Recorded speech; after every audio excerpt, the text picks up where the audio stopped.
वादा किया है तो निभाना पड़ेगा। टेंस पढ़ाने के बाद आपके लिए क्वेश्चन ग्रामर का प्रैक्टिस के लिए लेके आना पड़ेगा। तो इससे पहले मैंने टेंस का वीडियो बनाया था, जिन बच्चों ने देख लिया उनसे आज का क्वेश्चन बनेगा। जिन्होंने नहीं देखा उनको वो टेंस का वीडियो ध्यान से देखना पड़ेगा। आज मैं उसी टेंस में आपको सिंपल सेंटेंस के बारे में बताने जा रहा हूँ, जिसको आप इंडेफिनिट कहते हैं। ठीक है। इंडेफिनिट में आप प्रेजेंट के भी सेंटेंस बनाते हैं, पास्ट के भी और फ्यूचर के भी। उन्हीं के साथ सेंटेंस अफर्मेटिव भी होते हैं, नेगेटिव भी होते हैं, इंटरोगेटिव भी होते हैं और इंटर प्लस नेगेटिव होते हैं।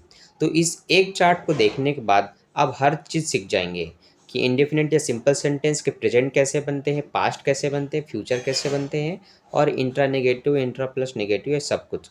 फिर इसी से रिलेटेड मैंने जितने भी क्वेश्चन तैयार किया हुआ है ये सब आपसे इजीली बनेगा। ठीक है। तो इन सभी क्वेश्चन का आज हम प्रैक्टिस करने वाले हैं, जिसमें आपको बताऊंगा कि ग्रामर में आपसे कितने नंबर के क्वेश्चन इससे बन जाएंगे और क्या क्या आएगा। ठीक है। तो डिटेल से अगर इनको समझना है और बनाना है तो फिर ये वाला जो चार्ट मैं आपको बताने जा रहा हूँ इसको ध्यान से देखिएगा। ठीक है। जब हम सिंपल या इंडेफिनिट के प्रेजेंट के सेंटेंस बनाते हैं अफर्मेटिव के, तो यहाँ पर आपको ध्यान देना है, सब्जेक्ट अगर आपका फर्स्ट पर्सन या सेकंड पर्सन हो तो वहाँ पर सिर्फ वर्ब का फर्स्ट फॉर्म फिर ऑब्जेक्ट और अदर वर्ड रहते हैं। लेकिन आपका सब्जेक्ट अगर थर्ड पर्सन है तो उनके क्रियाओं में एस लगाना होता है। वर्ब का फर्स्ट फॉर्म रहेगा लेकिन उसमें एस या ई एस लगाना होता है, फिर ऑब्जेक्ट और अदर वर्ड उसके बाद रहेंगे। तो हमारा पहला सेंटेंस है आई राइट समथिंग। अब आई आपका फर्स्ट पर्सन आता है, इसलिए यहाँ पर सिर्फ वर्ब का फर्स्ट फॉर्म और जो अदर वर्ड है वो बाद में रहेगा, ऑब्जेक्ट वगैरह जो भी है। आई राइट समथिंग। उसी तरह से ये यू है, अब वो सेकंड पर्सन है, उसके साथ लिखा है यू आस्क अ क्वेश्चन। ठीक है। तो यहाँ पर भी ये वर्ब का फर्स्ट फॉर्म है, क्योंकि आपका ये जो सब्जेक्ट है वो सेकंड पर्सन है। लेकिन यहाँ पर राम और यहाँ पर सी लिखा है। राम और सी ये लोग थर्ड पर्सन में आते हैं, तो जब भी थर्ड पर्सन हो तो उनके साथ क्रियाओं में एस लगेगा। तो राम सेज टू राहुल। यहाँ पर राम एक नाम है इसलिए इनके क्रियाओं में एस लगा हुआ है। कहना को हम से कहते हैं लेकिन एस लगा है, क्यों? क्योंकि यहाँ थर्ड पर्सन है। उसी तरह से सी के साथ प्लेज है, क्योंकि प्ले तब होता है जब यहाँ पर फर्स्ट पर्सन या सेकेंड पर्सन होते हैं, लेकिन थर्ड पर्सन के साथ इसी प्ले में हमने एस लगा दिया तो ये प्लेज हुआ, है ना। तो she plays cricket, Ram says to Rahul. ठीक है। अब जब आप इसका पास्ट बनाते हैं तो याद रखना है, पास्ट का रूल ये है, सब्जेक्ट जो भी हो इनके साथ वर्ब का सेकेंड फॉर्म लगता है। अब किसके साथ एस रहेगा, किसके साथ एस नहीं रहेगा, वो यहाँ कोई मैटर नहीं करता। जो भी सब्जेक्ट हो सबके साथ वर्ब का सेकेंड फॉर्म लगाओ। तो जैसे कि आई राइट समथिंग था, तो इसी का अगर आपको बोला जाए चेंज इनटू पास्ट, तो जब इसको पास्ट में कन्वर्ट करने को बोलिए तो आपको बस इसी को पूरा उतारना है। जहाँ वर्ब का फर्स्ट फॉर्म राइट है उसका सेकेंड फॉर्म आपको रोट लिख देना है, आई रोट समथिंग। ठीक है। उसी तरह से अगला देखिए, यू आस्क का क्वेश्चन था, वहां पर आस्क का ईडी लगा दो, आस्क्ड हो जाएगा, है ना। या आप इसको आस्केड पढ़ सकते हैं। ठीक है। तो यू आस्क्ड अ क्वेश्चन। उसके बाद है Ram says to Rahul, says है तो वहाँ सेड हो जाएगा, Ram said to Rahul. She plays cricket, she played cricket. तो आपने देखा सब्जेक्ट जो भी हो वर्ब का सेकेंड फॉर्म सब में है। तो जब वर्ब का सेकेंड फॉर्म दिखे इसी को आप पास्ट कहते हैं। और अगर आप आपसे मैं ये सेंटेंस दे करके पूछूं कि ये प्रेजेंट का है कि फ्यूचर का है कि पास्ट का है, तो वर्ब का सेकेंड फॉर्म दिखा तो आप कहेंगे पास्ट, क्योंकि ये जो सेकेंड फॉर्म है ना तो वो प्रेजेंट में होता है ना तो वो फ्यूचर में होता है। इसका मतलब मैं ये कह सकता हूँ कि जहाँ मुझे वर्ब का सेकेंड फॉर्म दिखा वो कौन से सेंटेंस है, वो इंडेफिनिट के पास्ट सेंटेंस है। ठीक है बच्चों, समझ में आया? अब ये जो भी बता रहा हूँ याद रखना है, क्योंकि इसी से आपका ग्रामर के क्वेश्चन बनेंगे। ठीक। फ्यूचर में सब्जेक्ट के साथ तुरंत विल लगाया जाता है, फिर वर्ब का फर्स्ट फॉर्म रहता है, फिर ऑब्जेक्ट और अदर वर्ड उसके बाद रहते हैं। तो देखिए जो था आई राइट समथिंग, वहाँ पर है आई के बाद विल, तो हर सब्जेक्ट के बाद विल होगा, उसके बाद उसके सारे काम और ऑब्जेक्ट अदर वर्ड सब रहेंगे। तो यहाँ पर बस विल की एंट्री करा देंगे बीच में, तो I will write something. You ask का क्वेश्चन हो गया उसका फ्यूचर, यू आस्क का क्वेश्चन, यू विल आस्क का question. Ram says to Rahul, Ram will say to Rahul. अब यहाँ पर एस था लेकिन यहाँ पर नहीं लगाना है, क्योंकि ये प्रेजेंट बस में लगता है, फ्यूचर में या पास्ट में नहीं, इसलिए Ram will say to Rahul. ठीक है। सी प्लेस क्रिकेट, तो ये हो गया सी विल प्ले क्रिकेट। समझ आया? तो जब आपको विल दिखे तो आप कह सकते हैं कि वो फ्यूचर का सेंटेंस है। किसका सेंटेंस? तो इनडेफिनेट का फ्यूचर या फिर सिंपल का फ्यूचर। ठीक है। और ये सारे सेंटेंस किस तरह से हैं, ये पॉजिटिव सेंटेंस है, ना तो यहाँ नेगेटिव बात है, ना तो यहाँ पर क्वेश्चन किया गया है, तो ये सारे प्रश्न आपके पॉजिटिव हैं। ठीक है, यहाँ पर आप प्रश्न पूछते हैं ये लिखा है, आप क्वेश्चन मार्क का मतलब ये नहीं कि सेंटेंस क्वेश्चन का है। ठीक है, याद रखिए। अब नेक्स्ट है नेगेटिव। तो जब आप इंडेफिनेट के प्रेजेंट में ही नेगेटिव सेंटेंस बनाते हैं तो वो कुछ इस तरह से बनते हैं। नियम आपको याद रखना है, फर्स्ट पर्सन और सेकंड पर्सन के साथ डू होता है प्रेजेंट में, और थर्ड पर्सन के साथ डस लगाया जाता है। ठीक है, तो किसके साथ डू किसके साथ डस ये मैंने आपको पहले ही बता दिया था। तो अगर आपने मेरा वो वाला वीडियो देखा होगा तो आपको ये ज़्यादा अच्छे से समझ में आएगा। नहीं आया है तो अभी इस पर मैं आऊँगा। तो अभी हम चलते हैं हमारे टॉपिक पे और समझते हैं डिटेल से। तो समझ गए ना, फर्स्ट सेकंड पर्सन के साथ डू, थर्ड पर्सन के साथ डज। ठीक है, तो नेगेटिव में आप उनको डज या डू के साथ नॉट जोड़ेंगे तो वो डोंट और डजंट हो जाते हैं। तो आई राइट समथिंग का नेगेटिव हो जाएगा आई डोंट राइट समथिंग। ठीक है, राम सेज टू राहुल का नेगेटिव हो जाएगा Ram doesn't say to Rahul. ठीक है, अब यहाँ पर मैंने दूसरा सेंटेंस लिखा है। ठीक है, आज का क्वेश्चन, तो यहाँ पर हो गया Ram doesn't ask a question. अगर यहाँ पर यू के साथ होता तो you don't ask a question, इस तरह से होता। ठीक है बच्चों, उसी तरह से अगर हम पास्ट में नेगेटिव बनाते हैं तो हमें डू या डज को भूल जाना है, हमें सिर्फ डिड लगाना होता है। किसी भी सब्जेक्ट के साथ क्या लगाना है, डिड। तो यहाँ पर हो गया आई राइट समथिंग का past negative I didn't right something. वैसे यहाँ पर राम डजंट था, उसका हो गया Ram didn't ask a question. ठीक है, तो पास्ट में डिडंट से पहचान हो जाता है। ठीक है, नेगेटिव सेंटेंसों का। दूसरा, अच्छा इसके साथ भी देख लेते हैं। यहाँ पर विल के बाद नॉट लगाते हैं, और विल और नॉट जब एक साथ होते हैं तो उसको वॉन्ट भी कहते हैं। ठीक है, जहाँ पर आपको WON कॉमा फिर टी दिखेगा, तो इसको भी आप पहचानना है, विल नॉट का कंबाइन होता है।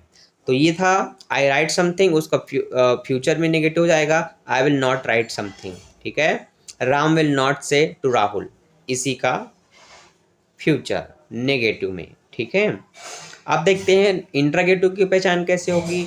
इंट्रागेटिव में इनके साथ डू डज जो लगना है वो पहले होगा, इनके साथ डिड लगना है वो पहले होगा, इनके साथ विल लगना है वो पहले होगा। तो इंट्रागेटिव काफ़ी सरल होता है, जिस सेंटेंस में जो हेल्पिंग वर्ब छुपे हुए उसको आप पहले लिख देते हैं। ठीक है, तो जब आपको इंट्रागेटिव बनाने को बोले आई राइट समथिंग का इंट्रागेटिव, तो पहले डू लगा दो, थर्ड पर्सन है तो पहले डज लगा दो, बस।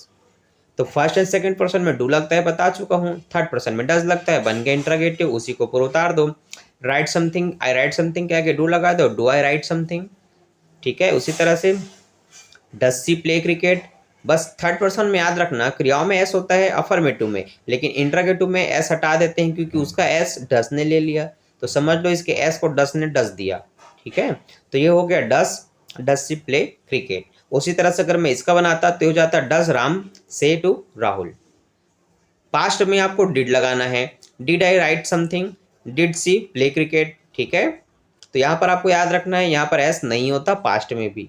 ठीक है, फ्यूचर सिंपल है, will I write something, will she play cricket, will says to Rahul, will Ram say to Rahul. ठीक है, इस तरह से बनेगा will you ask a question. तो बच्चों इंट्रागेटिव बहुत सरल है, जो हेल्पिंग वर्ब है उसको पहले लगा दो, बन गया इंट्रागेटिव। अब आते हैं इंट्रा प्लस नेगेटिव, जो कि इन दोनों का कंबाइन है। ठीक है, नेगेटिव और इंट्रा का कंबाइन, जहाँ पर हेल्पिंग वर्ब पहले होगा, सब्जेक्ट के बाद नॉट होगा। ठीक है, तो देखो आई राइट समथिंग का इंट्रा प्लस नेगेटिव हो गया प्रेजेंट में ही, do I not write something. ठीक है, क्या मैं कुछ नहीं लिखता। उसी तरह से थर्ड पर्सन के साथ does she not play cricket, यहाँ पर डिड ही रहेगा, तो did I not write, did she not play cricket, और यहाँ पर समथिंग है ना, did I not write something, did she not play cricket. उसी तरह से यहाँ विल लगेगा तो पहले विल, फिर सब्जेक्ट के बाद not, will I not write something, will C not play cricket. ठीक है, अब ये आपने समझा। तो देखो इसके बाद आपको वर्ब का फर्स्ट फॉर्म सेकंड फॉर्म पता होना चाहिए, क्योंकि जब आप पास्ट का सेंटेंस बनाते हैं तो वर्ब का सेकंड फॉर्म चाहिए। तो आपको ये तो पता होना चाहिए ना कि कौन सा फर्स्ट फॉर्म, कौन सा सेकंड फॉर्म, कौन सा थर्ड फॉर्म, क्योंकि ग्रामर के कुछ क्वेश्चन केवल इसी पर आधारित होते हैं। अगर आपको वर्ब पहचानना नहीं आया तो आप बता नहीं सकते कि सेंटेंस पास्ट का है कि किसका है। ठीक है, तो समझ में आया। तो आस्क का आस्क्ड हो जाता है, फिर थर्ड फॉर्म भी आस्क्ड ही रहता है। अराइज का अरोज हो जाता है, अराइजन हो जाता है थर्ड फॉर्म। एक्ट का एक्टेड और एक्टेड हो जाता है। अवेक का अवोक और अवोकन हो जाता है। बीट का तीनों फॉर्म सेम, बीट का बीटी रहता है, यहाँ पर बीटन हो जाता है। ठीक है।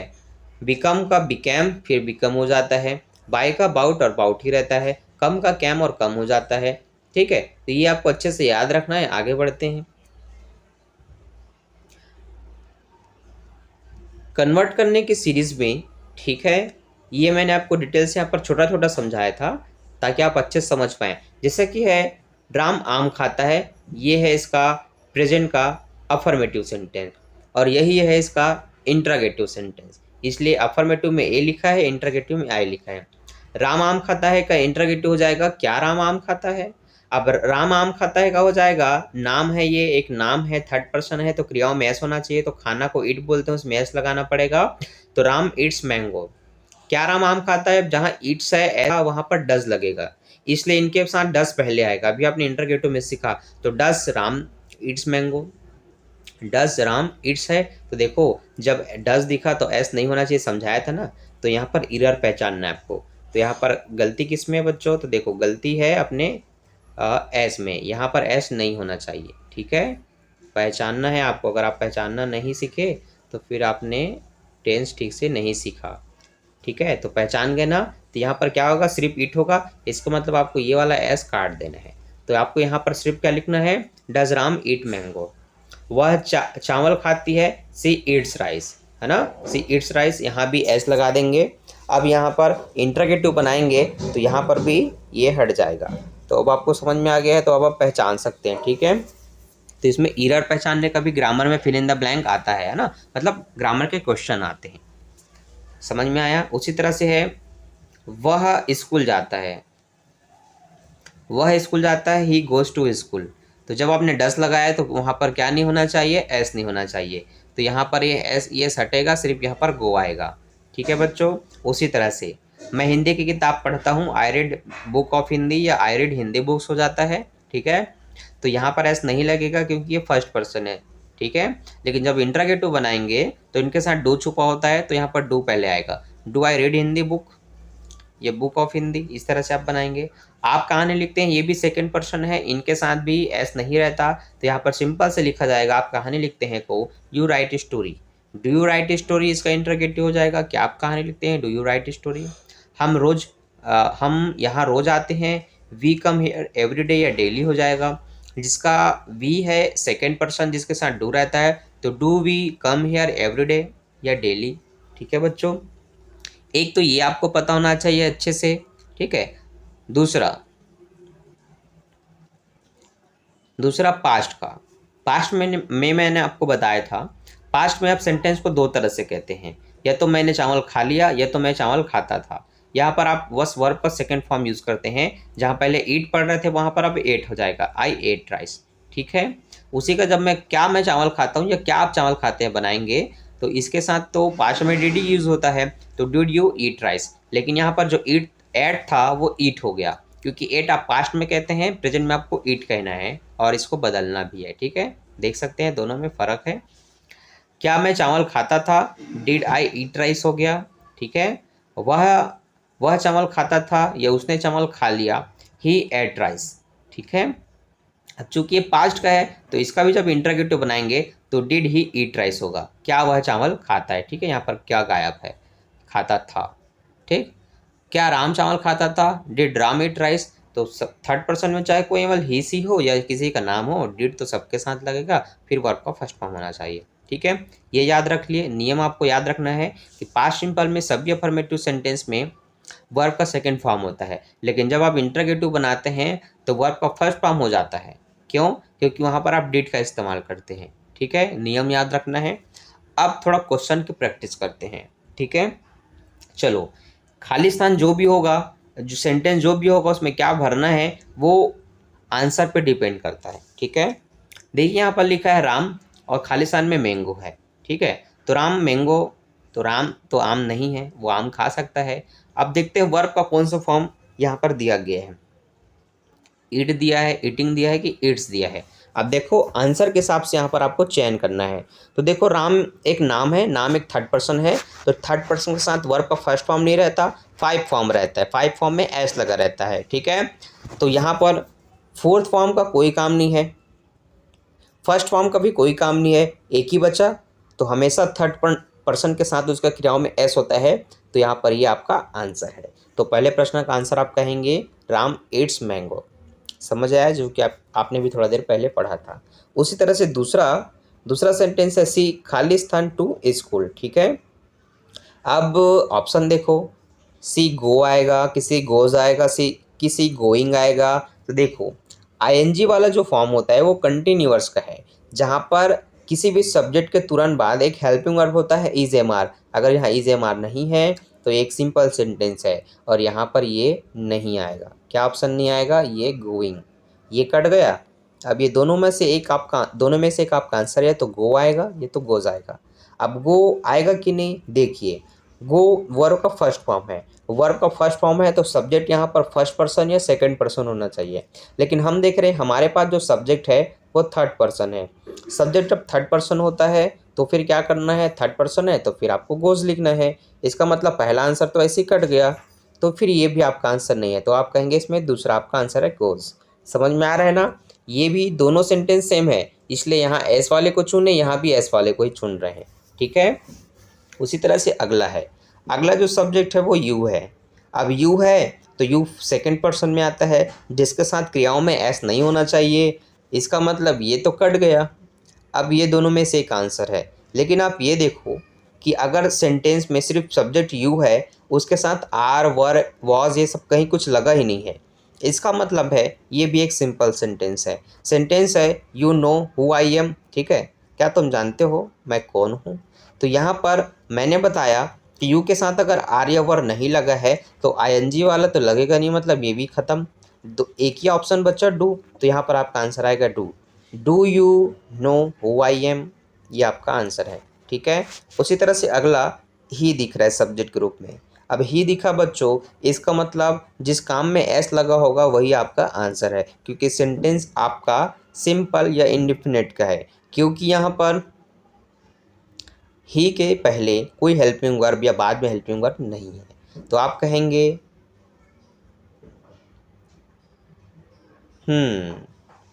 अच्छा इसमें थोड़ा सा मिस्टेक है, ठीक है।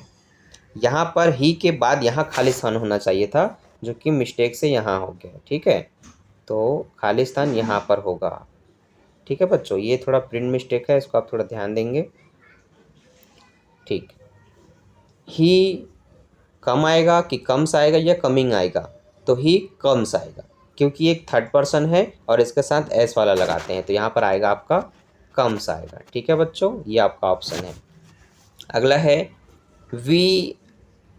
अब देखो सब्जेक्ट है वी, काम है कम। अब विल भी आएगा कि विल आएगा, सॉरी कि विल हैव आएगा कि विल आएगा, ये आपको बताना है। तो देखो अगर विल भी आता, ठीक है, विल भी आता जो कि कंटिन्यूअस में यूज़ होता है, तो वहाँ पर क्रियाओं में आईएनजी लगा होता है। क्या इसमें आईएनजी लगा है? नहीं लगा है। इसका मतलब ये आंसर काट देंगे। देखिए विल हैव उसके साथ लगता है जो परफेक्ट के सेंटेंस होते हैं, जहाँ पर वर्ब का थर्ड फॉर्म होता है। क्या ये वर्ब का थर्ड फॉर्म है? नहीं, ये तो फर्स्ट फॉर्म है, मतलब ये भी नहीं आएगा। इसका मतलब है विल आएगा। क्यों? क्योंकि यहाँ पर वर्ब का फर्स्ट फॉर्म है और एक नॉर्मल सा सब्जेक्ट है जिसमें कोई हेल्पिंग वर्ब नहीं है। इसका मतलब यहाँ हेल्पिंग वर्ब के रूप में विल आएगा। तो ये आपका आंसर हुआ। समझ आया? डिटेल से मैंने आपको बताया था। वैसे अगर आपने सेंटेंस पढ़ा है और इंडेफिनिट को आप जानते हैं तो फिर ये आपसे आराम से बन जाएगा। अब आते हैं क्वेश्चन नंबर 2 में। क्वेश्चन नंबर 2 में हम देख रहे हैं हमारे पास क्या क्या उपलब्ध है। क्वेश्चन नंबर 2 में पहला सेंटेंस है डू यू खालिस्तान यूर होमवर्क डेली? क्या आप अपना होमवर्क प्रतिदिन करते हैं? तो ये एक क्वेश्चन है। अब देखिए ध्यान से, यहाँ पर पहले से आपको हेल्पिंग वर्ब दिख रहा है। अब आप सोच रहे हैं यहाँ पर क्या आएगा, यहाँ पर काम आएगा, तो काम ही आएगा, लेकिन देखो यहाँ पर हेल्पिंग वर्ब दिया गया है। तो डू का मतलब करना भी होता है, करना, करने के लिए हम डू का इस्तेमाल करते हैं, ठीक है। तो देखो यहाँ पर डूइंग आएगा कि डज आएगा? अब डज तो आएगा नहीं क्योंकि यहाँ पर यू है तो डज नहीं आएगा, मतलब पहला आंसर काट दो, लास्ट वाला आंसर काट दो। आईएनजी क्यों नहीं आएगा? क्योंकि ये भी नहीं आएगा क्योंकि यहाँ पर आर वगैरह कुछ है ही नहीं, जो अभी पहले बताया था। मतलब दोनों आंसर को काटने के बाद एक ही आंसर बचा, मतलब आपका आंसर आएगा यहाँ पर डू। ठीक है, तो आप इस वाले आंसर को राइट करेंगे। आप बोलेंगे डू यूर होमवर्क डेली, क्या अपना होमवर्क आप प्रतिदिन करते हैं। समझ में आ गया। दूसरा पढ़ते हैं, आई खालिस्तान इंग्लिश न्यूज़पेपर। ठीक है, अब यहाँ पर ऑप्शन है रीड, रीड्स रीडिंग।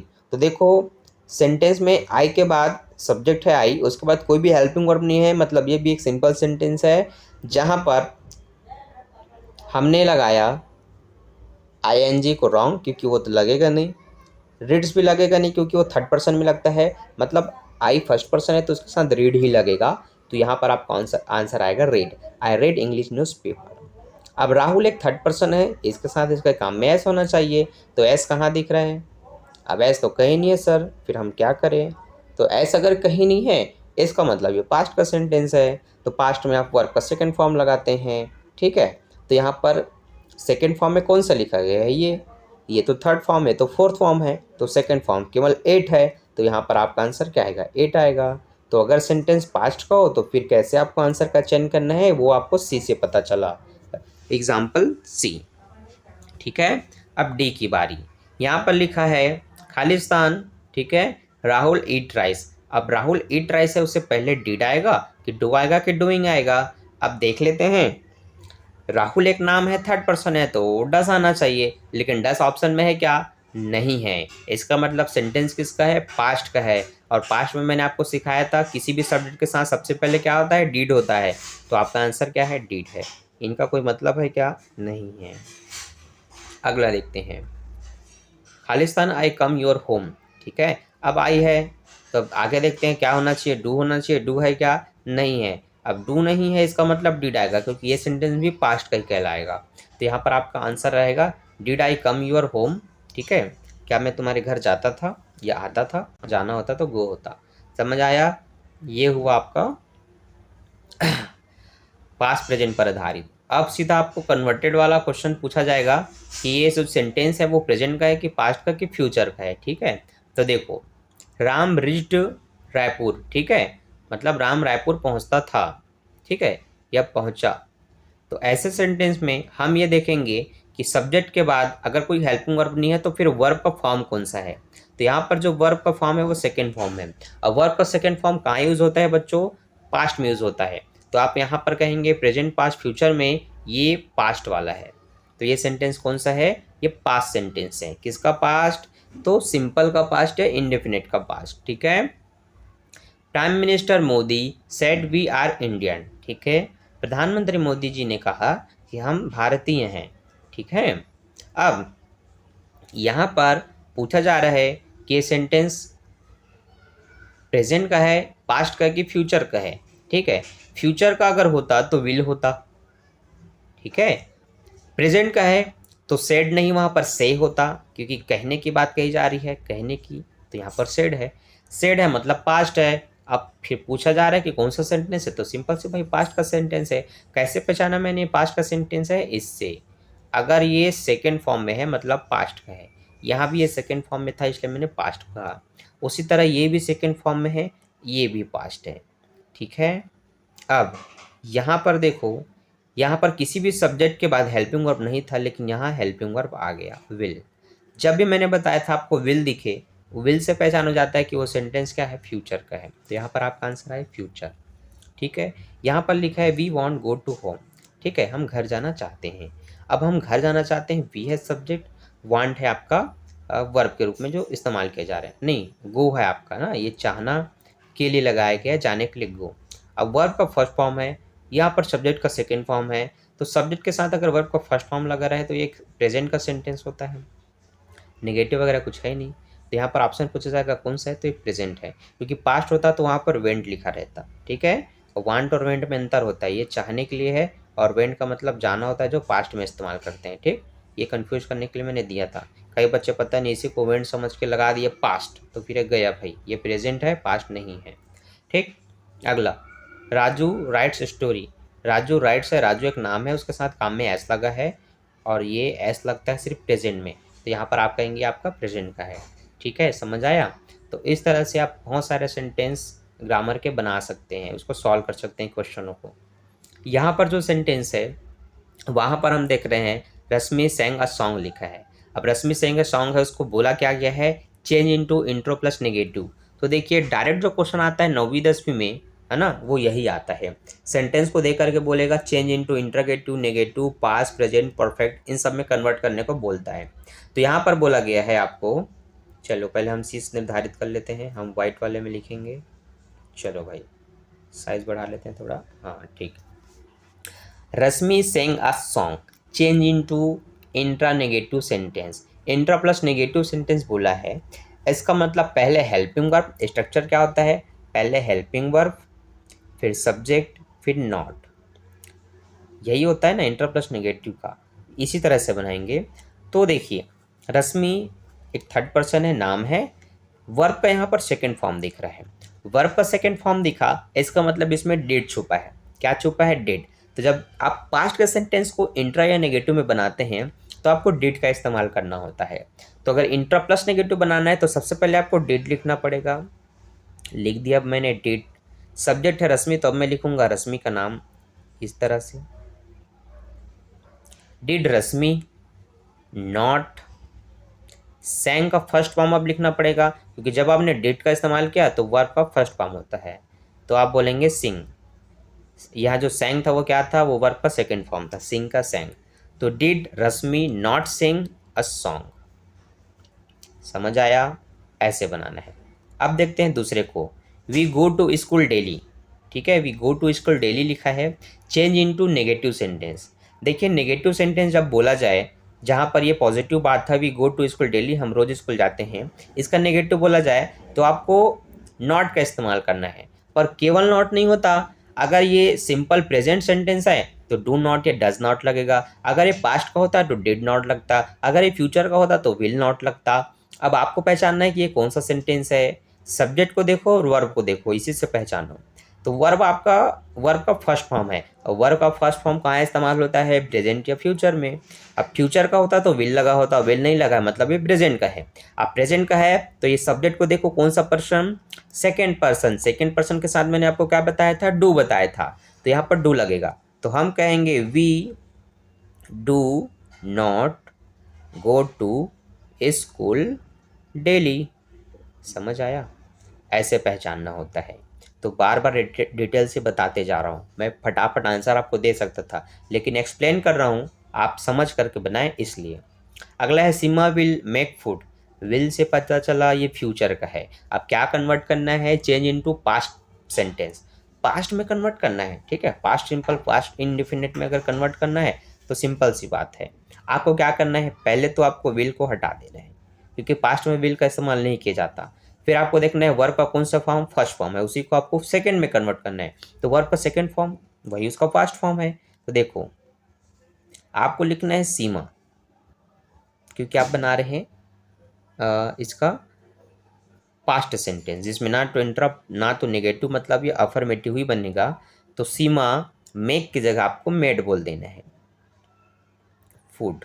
ठीक है, तो वर्ब का सेकंड फॉर्म जो आपके मैंने बताया था, अगर वो आपने वो याद किया होगा अच्छे से तो आपको ये बनेगा, नहीं तो यहाँ पर आप फेल हो जाएंगे। ये आपका आंसर। ठीक, उसी तरह अगला अगला बोला है my son lives in London. My son lives in London, change into past negative. अब पास्ट नेगेटिव बोला है, पास्ट नेगेटिव देखो प्रेजेंट में है, क्योंकि काम में एज दिख रहा है, काम में एज दिखा मतलब प्रेजेंट है, इसको पास्ट में बदला है। तो जैसे यहाँ पर मैंने मेक का क्या किया था, मेड, वैसे आपको लीव का क्या कहना है, लिफ्ट कहना है। तो इसको आप बना लोगे। ठीक, इस्तेमाल क्या करना है, सिर्फ लिफ्ट का, ये। ठीक है, इस तरह से लिफ्ट। तो मुझे उम्मीद है आप इसको अच्छे से बना लेंगे। ठीक है बच्चों, चलो दूसरा क्वेश्चन देखते हैं, 5वें नंबर का। Does he go to school, ये इंट्रागेटिव सेंटेंस है, क्योंकि सबसे पहले डज है। इसको अफर्मेटिव में बदलना है, तो अफर्मेटिव में बदलना है तो सिंपल सी बात है, ही के बाद गोज लिख दो, टू स्कूल हो जाएगा। तो आपको क्या करना है, इसको हटा देना है। अगर ये हट गया तो फिर आपके लिए आपको क्या दिखेगा, सिर्फ आपको दिखेगा ही गोज टू स्कूल, ये इसका अफर्मेटिव हो जाएगा। तो आपको यहाँ पर एस लगा देना है, ई एस, है ना, ही गोज टू स्कूल। अगला देखते हैं, ही आस्क्ड क्वेश्चन। आस्क्ड है मतलब ये पास्ट में है, इसको बोला है इंटरोगेटिव में बदलो। तो पास्ट के सेंटेंस को इंटरोगेटिव में बदलना होता है, तो अगर आपको डी दिख गया तो आपको डीड लगाना है इंटरोगेटिव में। तो हम कहेंगे डिड ही आस्क मी। ठीक है। अगला, Ram by a new car. Ram by a new car, तो यहाँ पर आपको फ्यूचर में बदलना है, तो आप कहेंगे Ram will by a new car. ठीक है। तो यहाँ पर विल बस लगा देना है, फ्यूचर बन जाएगा। अब यहाँ पर बोला है change into simple simple tense, है ना। तो देखो, आई वेंट, वेंट लिखा है मतलब ये सेकंड फॉर्म है, इसको प्रेजेंट में बदलना है। ठीक है, यहाँ पर टाइपिंग मिस्टेक है, प्रेजेंट में बदलना है। प्रेजेंट में बदलना है तो सिंपल सी बात है, आपको लिखना होगा आई गो टू स्कूल। ठीक है, यहाँ पर जो है वो प्रेजेंट में बदलने को कहा गया है, प्रेजेंट में। ठीक है, समझ आया। तो ये जो मैंने वर्ब का फॉर्म बताया था ना, ये बहुत इंपॉर्टेंट है, जो आपको भी पता चल गया होगा। और ये जो मैंने पढ़ाया इसी पर आधारित आपके सारे प्रश्न थे। अब इसके बाद हम कंटिन्यूअस को मैं तो इसका वीडियो बना चुका हूँ, डिस्क्रिप्शन में लिंक दिया हुआ है। अब जो हमारा क्वेश्चन होगा वो इस पे आधारित होगा। ये एग्जाम्पल के लिए मैंने आपको थोड़ा सा 3 एग्जाम्पल में समझाया था कि कंटिन्यूअस के सेंटेंस को आप कैसे बनाएंगे, लेकिन ये मिलेगा आपको पार्ट 2 में। तो अगर आप पार्ट 2 देखना चाहते हैं ग्रामर क्वेश्चन की प्रैक्टिस सीरीज का, तो अभी चैनल को सब्सक्राइब, वीडियो को लाइक और दोस्तों के साथ शेयर जरूर करें। मैं मिलता हूँ नेक्स्ट वीडियो में नेक्स्ट टॉपिक के साथ। अभी के लिए बाय, थैंक्स फॉर वाचिंग। इसको आप सभी को शेयर कर सकते हैं, जो चाहे स्कूल के बच्चे हो चाहे कॉलेज के बच्चे हो, क्योंकि ग्रामर सबके में आता है। ठीक है बच्चों, तो आप मेरा साथ दो, आपका साथ मैं दे रहा हूँ, ताकि आप एग्जाम में अच्छे नंबर से पास हो सकें। बाय बाय बच्चों।